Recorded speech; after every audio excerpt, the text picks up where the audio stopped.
कर्मचारियों पर लाठीचार्ज करने वाले, कर्मचारियों पर पानी की बौछारें करने वाले जब सत्ता पक्ष से हटकर विपक्ष में गए, तब कर्मचारियों की याद आ रही। कर्मचारियों को ओल्ड पेंशन स्कीम ना देने वाले और जो सरकार की एडिशनल बोरिंग है 1600 करोड़, उसको रुकवाने वाले आज कर्मचारियों के भत्तों के नाम पर वॉकआउट कर रहे हैं। वॉकआउट सिर्फ ध्यान बांटने की कला। कर्मचारियों के डीए से इनको कुछ नहीं लेना है। हमने जब से हमारी सरकार आई है 11% के करीब हमने कर्मचारी अधिकारियों को डीए दिया है। और मैं आपको ये बताना चाहता हूं कि पहली कैबिनेट में हमने सरकारी कर्मचारी और अधिकारियों को ओल्ड पेंशन स्कीम दी। ओल्ड पेंशन स्कीम देने के बाद विपक्ष के कहने पर, भारतीय जनता पार्टी के कहने पर हमारी जो एडिशनल बोरिंग 1600 करोड़ रुपए की थी वो बंद कर दी गई। अब भारतीय जनता पार्टी के लोग कर्मचारियों के हितैषी बने। अगर एडिशनल बोरिंग हमारी जो 1600 करोड़ रुपए की मिल रही होती तो हमारी ये स्थिति नहीं होती। वो क्यों हुई कि हमने सरकारी कर्मचारी व अधिकारियों को ओल्ड पेंशन स्कीम दिया।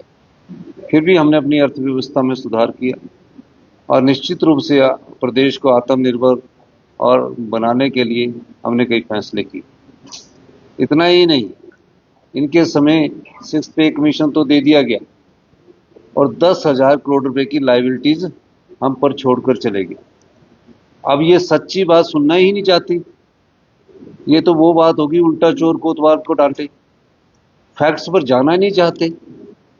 और हमने कहा कि 10,000 करोड़ की लायबिलिटी कब की, जब चुनावों से इन्होंने 16 पे कमीशन चुनावों से कुछ समय पहले ही किया और 10,000 करोड़ की लायबिलिटी छोड़कर चले गए। जबकि उस समय रेवेन्यू डेफिसिट ग्रांट जो हमारी सरकार की बनती है, रेवेन्यू डेफिसिट ग्रांट जो हमारे राज्य से कर जाता है, उन्हीं करों का बंटवारा रेवेन्यू डेफिसिट ग्रांट के द्वारा पूरे राज्यों को दिया जाता है।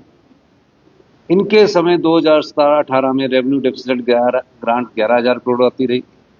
एक समय 18-19 में 12,000 करोड़ आती रही। तो इस तरह रेवेन्यू 17-18-19-20-21-22 इनको रेवेन्यू डेफिसिट ग्रांट आज तक 8,000 से कम कभी नहीं है। 8,000, 11,000, 10,000।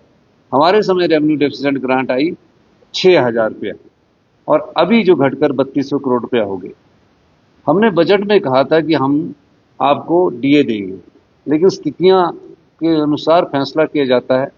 हमने बजट में जो अभी फैसला किया है कि आने वाले समय में सरकारी कर्मचारियों को जो हमने 3% कहा है उसका डीए हम जरूर देंगे। अभी हम थोड़ी सी स्थिति को संभाल रहे हैं।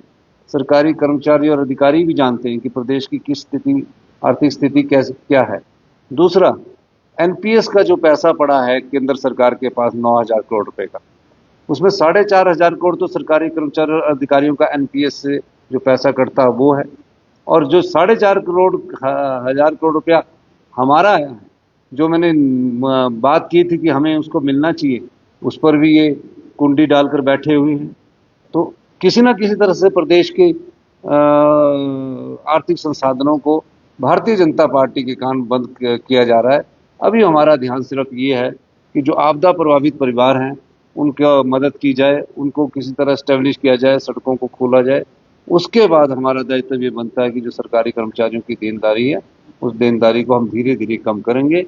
और निश्चित रूप से जब बजट में मैंने घोषणा की है, बजट में उसका एलोकेशन किया है, तो हम उनको डीए जरूर देंगे। ये ठीक है कि हमने कब जून की जगह हमने कहा था, लेकिन उस समय हमारे पास इतना कर्ज का बोझ था कि वो हम देने के लायक नहीं थे। लेकिन अब धीरे धीरे ठीक हो रहा है, हम डीए की किस्त भी देंगे। लेकिन ये सब चीज हाथी के दांत दिखाने की कुछ और खाने की और कुछ और। ये लोग पढ़ के तो आते नहीं है, अपने समय का ही बता देते कि कितना दिया हुआ था। और दूसरी बात, मैं ये कहना चाहूंगा विपक्ष को, बहुत लंबा सेशन हमने इसलिए रखा है कि आप क्वेश्चंस को भी काफी लंबा ले जा रहे हो, पर उसके साथ तर्क तो दिया करो। तर्क तो देते नहीं है, सिर्फ वॉकआउट करके राजनीतिक सुर्खियां बटोरने के लिए ये इस प्रकार का राजनीतिक ड्रामा करते हैं। ये मैं कहना चाहता हूँ। देखिए, अर्थव्यवस्था में बहुत अर्थव्यवस्था में बहुत ज़्यादा सुधार हुआ है।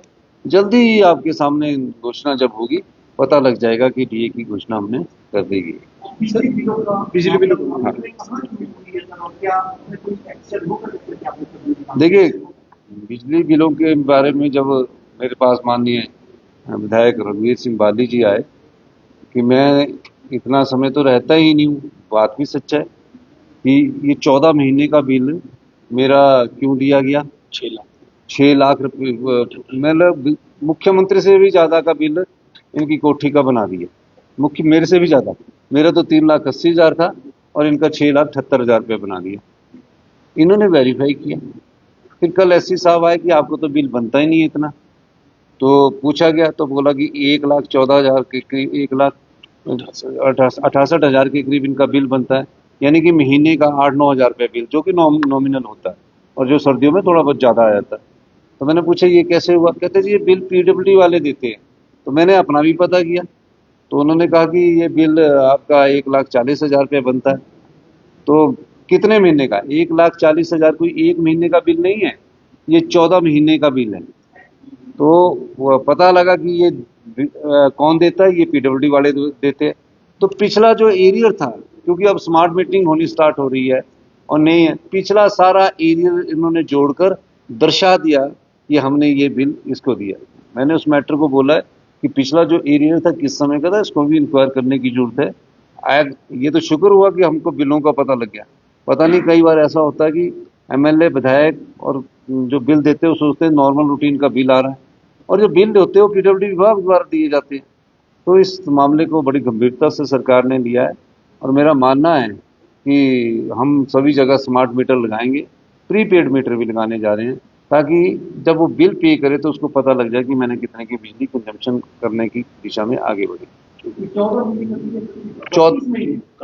महीने का कल 14 महीने का बिल है। 1/4/2025 से लेकर 1/2/2024 से लेकर 25 तक। और जो भी इसमें गंभीर गलती पाई जाएगी, अगर गलती में कुछ राजनीतिक आई तो उसके खिलाफ हम आगे बढ़ सकते हैं। धन्यवाद।